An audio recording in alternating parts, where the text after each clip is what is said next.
23 ساله هستم. در ساحه فرهنگ جدای صنعت طولی 15 سال اینجا کار و فعالیت میبرم.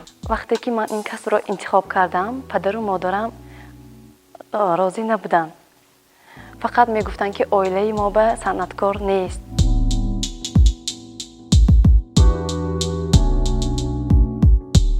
فقط پدرم میگفتن که کسب دوزندگی را انتخاب کن. بیا دخترم این کسب را دوام نده. آخر منتالیتی ما این را قبول نمیکنن، نمیفهمن. لیکن من تا آخر مبارزه بردم.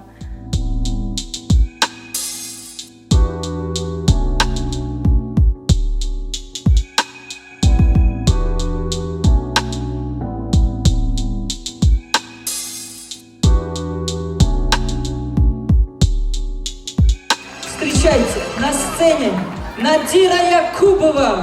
Республика Таджикистан.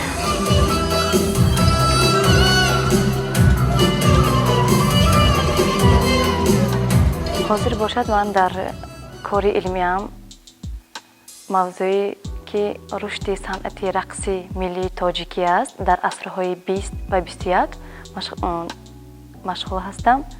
من میخواهم که این رقص ملی خودم را به تمام تاجیکستان بلکه به تمام جهان معرفی کنم.